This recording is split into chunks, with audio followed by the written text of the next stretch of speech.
Hello વિદ્યાર્થી મિત્રો, આપણે સ્વાધ્યાય પોથી જે 2024-25માં નવી આવી છે એનું સોલ્યુશન ભાગ 2 ધોરણ 7 ગણિત એમાં પ્રકરણ 3 માહિતીનું નિયમન એ જોઈ રહ્યા છીએ. પ્રશ્ન 1 છે, યોગ્ય વિકલ્પ પસંદ કરી જવાબ આપો. માહિતી 14, 6, 12, 17, 21, 10, 4, 3નો વિસ્તાર કેટલો છે? તો સાચો જવાબ આવશે સી ઓપ્શન 18. બીજો પ્રશ્ન, ધારો કે XYZ એ 3 અવલોકનો છે, તો આ અવલોકનોનો મધ્યક કયો છે? તો જવાબ આવશે બી x + y + z/3. પ્રશ્ન 3, શહેરના જુદા જુદા બગીચાઓમાંના વૃક્ષોની સંખ્યા 33, 38, 48, 33, 34, 34, 33 અને 24 છે. આ માહિતીનો બહુલક કયો છે? તો જવાબ આવશે સી ઓપ્શન 33. પ્રશ્ન 4, પ્રાપ્તાંકો 3, 4, 5, 6, 7, 3, 4નો મધ્યસ્થ શોધો. તો જવાબ આવશે સી 4. 5 નંબર, 3 સંખ્યાઓનો મધ્યક 40 છે. ત્રણેય સંખ્યાઓ જુદી જુદી પ્રાકૃતિક સંખ્યા છે. જો સૌથી નાની સંખ્યા 19 હોય તો બાકીની 2 શક્ય સંખ્યાઓ પૈકી મોટામાં મોટી સંખ્યા કઈ છે? તો જવાબ આવશે 81 એ.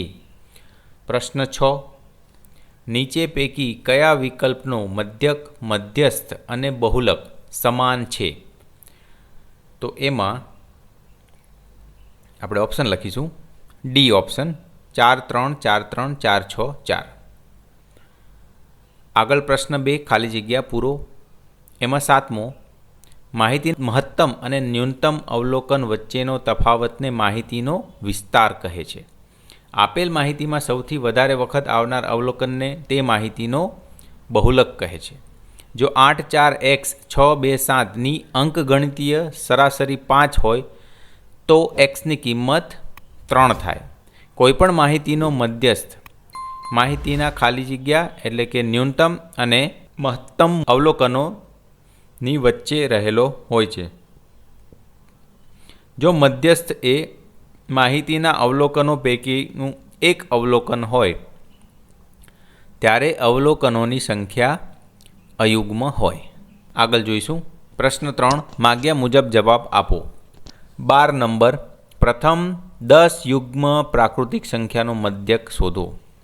તો મધ્યક આવશે 2 + 4 + 6 + 8 + 10 + 12 + 14 + 16 + 18 + 20/10. કારણ કે આપણને ખબર છે કે કુલ અવલોકન ભાગ્યા અવલોકનોની સંખ્યા એ આપણને મધ્યક આપે.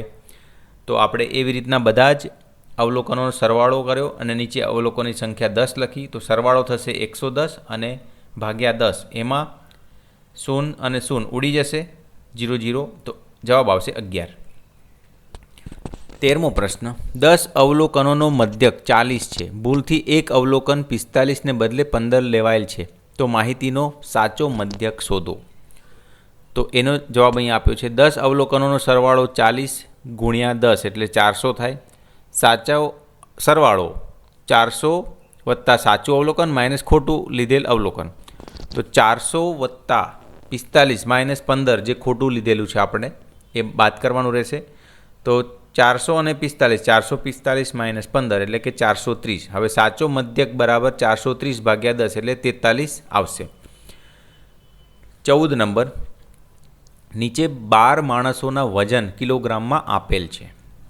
70, 62, 54, 57, 62, 84, 75, 59, 62, 65, 78 અને 60. આપેલ માહિતીનો મધ્યક શોધો. તો એની માહિતી અહીંયા આપી છે. મધ્યક એટલે અવલોકનોનો સરવાળો ભાગ્યા કુલ અવલોકનોની સંખ્યા. તો અવલોકન બધા જ છે એનો સરવાળો કર્યો તો 788 ભાગ્યા નીચે 12, એનો આપણે ભાગાકાર કરતાં 65.666 આવે, જેને એપ્રોક્સ આપણે 65.67 લખી શકીએ.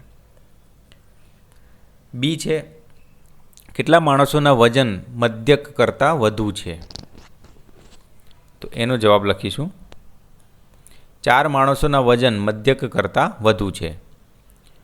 સી, આપેલ માહિતીનો વિસ્તાર શોધો. વિસ્તાર બરાબર મહત્તમ માઇનસ ન્યૂનતમ મૂલ્ય, તો મહત્તમ 84 આવશે અને ન્યૂનતમ 54, તો જવાબ આવશે 30. 15 નંબર, આપેલ માહિતીનો મધ્યક 4.5 હોય તો માહિતીનો મધ્યસ્થ શોધો. તો અહીંયા 5, 7, 7, 8, x 5, 4, 3, 1, 2 આપ્યા છે. તો એનો જુઓ અહીંયા મધ્યક બરાબર અવલોકનોનો સરવાળો ભાગ્યા કુલ અવલોકન. તો એ આપણે મધ્યક આપણને 4.5 આપ્યો છે એ કિંમત મૂકી અને બીજા અવલોકનો છે x સિવાયના એની કિંમત મૂકી અને કુલ અવલોકન આપણી જોડે 10 છે તો એ મૂકી કિંમત. બધું જ સાદુરૂપ આપતા x બરાબર 3 મળે છે. આગળ જોઈએ ચડતા ક્રમમાં અવલોકનોને ગોઠવતા. તો 1, 2, 3, 3, 4, 5, 5, 7, 7 અને 8 એવી રીતના ચડતા ક્રમમાં ગોઠવી દીધા. હવે મધ્યસ્થ બરાબર 4 + 5 ભાગ્યા 2 એટલે 9 ભાગ્યા 2 એટલે 4.5 જવાબ આવશે. 16, એક પાસાને 15 વખત ફેંકતા મળતા અવલોકન નીચે મુજબ છે. આ માહિતીનો મધ્યક, મધ્યસ્થ અને બહુલક શોધો. તો મધ્યક બરાબર અવલોકનોનો સરવાળો ભાગ્યા કુલ અવલોકનની સંખ્યા. તો એ આપણે સરવાળો બતાવ્યો છે ભાગ્યા 15. તો બધો સરવાળો થાય છે 47 ભાગ્યા 15 એટલે કે 3.13 જવાબ આવશે. હવે મધ્યસ્થ શોધવા માટે અવલોકનને ચડતા ક્રમમાં ગોઠવી દીધા. 1, 1, 1, 2, 2, 2, 2, 3, 3, 4, 4, 5, 5 અને 6, 6.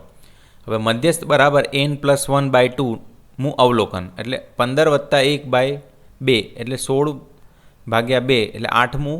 હવે 16ને 2 વડે ભાગતા આપણને 8 મળે એટલે એ રીતના આપણે ભાગ ચાલશે તો 8મું અવલોકન મળશે.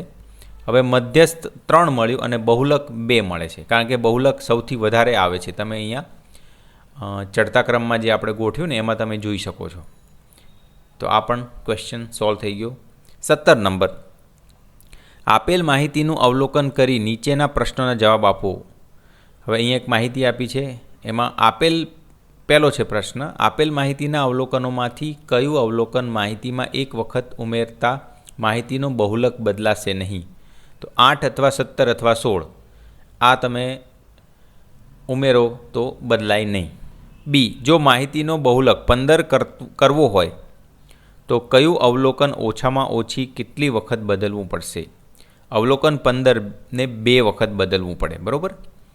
જો માહિતીનો બહુલક 17 કરવો હોય તો આ અવલોકન ઓછામાં ઓછી કેટલી વખત ઉમેરવું પડે? તો 17ને 3 વખત ઉમેરવું પડે. 18મો, નીચે આપેલા સ્તંભ આલેખનો અભ્યાસ કરો અને પ્રશ્નોના જવાબ આપો. તો અહીંયા તમને રાઈસ એટલે કે ચોખાનું પ્રોડક્શન મિલિયન ટનમાં આપેલું છે 2005થી લઈને 2009 સુધીનું. તો એના આધારે આ પ્રશ્નોના જવાબ આપી. આપેલ સ્તંભ આલેખ કઈ માહિતી દર્શાવે છે? તો કે વર્ષ 2005થી 2009 દરમિયાન દેશમાં થયેલ ચોખાનું ઉત્પાદન, બરાબર. બી છે કયા વર્ષમાં ઉત્પાદન સૌથી ઓછું છે? તો વર્ષ 2006માં સૌથી ઉત્પાદન ઓછું છે. કયા વર્ષ પછી ચોખાનું ઉત્પાદન સૌથી વધુ થયેલ છે? તો વર્ષ 2006માં ઉત્પાદન સૌથી વધુ થયેલ છે. આપેલ 5 વર્ષ દરમિયાન ચોખાના ઉત્પાદનની સરાસરી શોધો. તો સરાસરી બરાબર કુલ અવલોકનનો સરવાળો ભાગ્યા કુલ અવલોકનની સંખ્યા.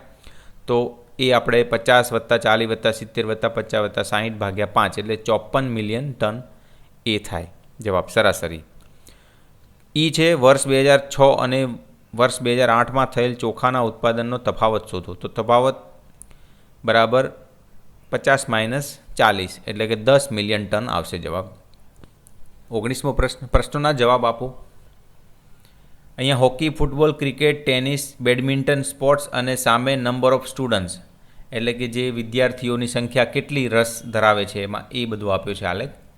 હવે ધોરણ 8ના વિદ્યાર્થીઓને કઈ રમત સૌથી વધારે ગમે છે? તો ક્રિકેટ. બી પ્રશ્ન છે ધોરણ 7ના કુલ કેટલા વિદ્યાર્થીઓ હોકી અને ટેનિસમાં રસ ધરાવે છે? તો 7 + 10 એટલે 17 વિદ્યાર્થીઓ રસ ધરાવે છે. ધોરણ 7માં કુલ કેટલા વિદ્યાર્થીઓ છે? તો 7 + 16 + 18 + 10 + 14 એટલે 65 વિદ્યાર્થીઓ છે. કઈ રમતમાં ધોરણ 7ના વિદ્યાર્થીઓની સંખ્યા ધોરણ 8ના વિદ્યાર્થીઓની સંખ્યા કરતાં ઓછી છે? તો ક્રિકેટમાં ધોરણ 7ના વિદ્યાર્થીઓની સંખ્યા ધોરણ 8ના વિદ્યાર્થીઓ કરતાં ઓછી છે. કેટલી રમતમાં ધોરણ 8ના વિદ્યાર્થીની સંખ્યા ધોરણ 7 કરતાં ઓછી છે? તો 4 રમત એવી છે જેમાં ઓછી છે: હોકી, બેડમિન્ટન, ટેનિસ અને ફૂટબોલ.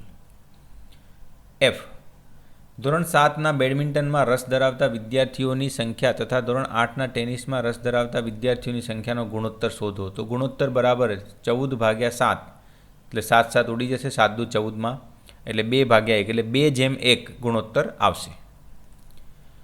20 નંબર, એક સાર્વજનિક પુસ્તકાલયના ગ્રંથપાલ દ્વારા કોઈ એક ચોક્કસ અઠવાડિયા દરમિયાન નોંધાયેલ અવલોકન નીચે મુજબ છે. દિવસ, સમાચાર પત્રક વાચકો અને સામયિક વાચકો સોમ, મંગળ, બુધ, ગુરુ, શુક્ર અને શનિના આપેલા છે.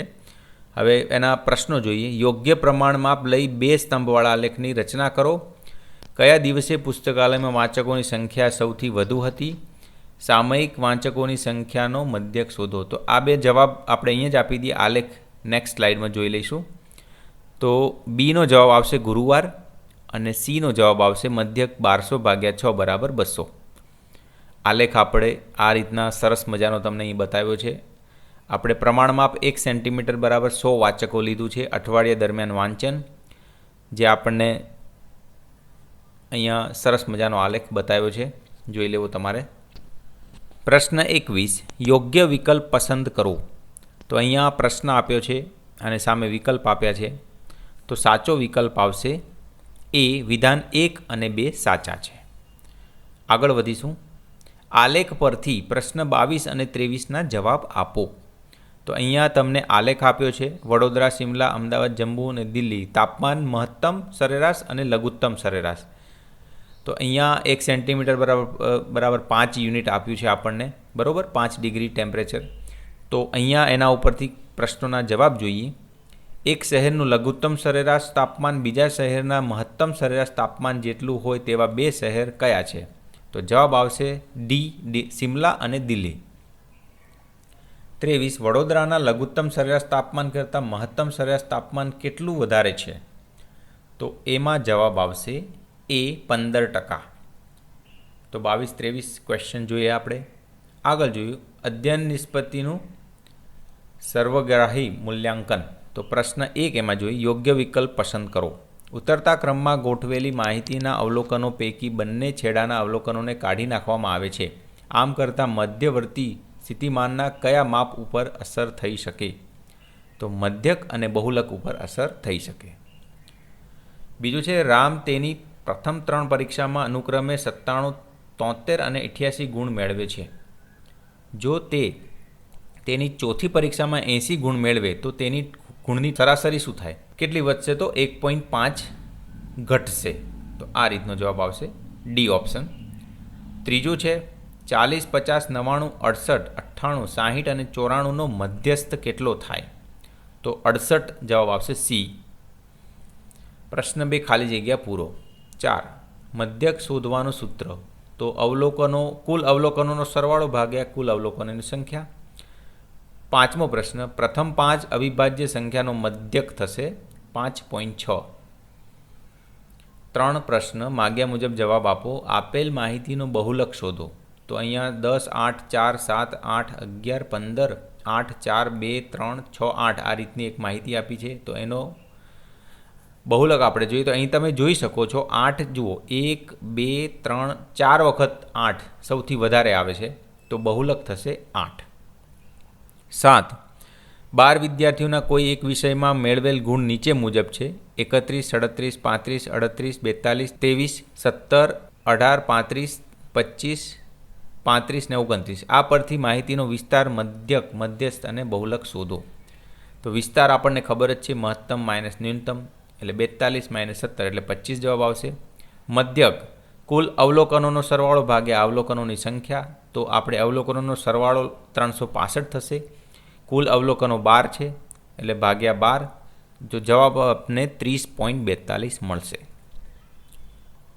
ચડતા ક્રમમાં ગોઠવી દઈએ તો મધ્યસ્થ આપણને 31 + 35 ભાગ્યા 2 એટલે કે 66 ભાગ્યા 2 એટલે 33 મળશે. અને બહુલક સૌથી વધુ આવે છે બહુલક 35 એટલે એ બહુલક આપણો 35 થશે. 8 નંબર, નીચે 4 નગરોની વસ્તીની 2 વર્ષની સરખામણી દર્શાવતી માહિતી આપેલી છે. નગર A, B, C, D 2007 અને 2009 બરાબર. આ માહિતી પરથી નીચેના પ્રશ્નોના જવાબ આપો. પહેલાં તો યોગ્ય પ્રમાણ માપ લઈ 2 સ્તંભવાળા આલેખની રચના કરો. તો એ આપણે આલેખ અહીંયા આ બતાવ્યો છે સરસ મજાનો. પ્રમાણ માપ 1 સેમી બરાબર 1000 લીધું છે અને 2007 અને 2009માં એ બતાવ્યો છે સરસ મજાનો આલેખ. તો આ જોઈ લેવો તમારે. અને પ્રશ્નોના જવાબ આપણે જોઈશું. કયા નગરમાં વસ્તી વધારો સૌથી વધુ છે? તો નગર ડીમાં આપણે જો આલેખમાંથી જોઈ શકાય છે, બરાબર. અને કયા નગરમાં વસ્તી વધારો સૌથી ઓછો છે? તો એ જવાબ આવશે નગર એમાં. તો આ રીતે વિદ્યાર્થી મિત્રો સંપૂર્ણ આપણે ભાગ 2 જે સ્વાધ્યાય પોથી છે એની અંદર ચેપ્ટર 3 માહિતીનું નિયમન ધોરણ 7 ગણિત એ આપણે આ વિડીયોમાં કમ્પ્લીટ કર્યું. તો આ વિડીયો કેવો લાગ્યો તમને કોમેન્ટ કરીને જરૂરથી જણાવજો. અને અમારી ચેનલને સબસ્ક્રાઈબ ના કરી હોય તો સબસ્ક્રાઈબ કરી દેજો. ધન્યવાદ.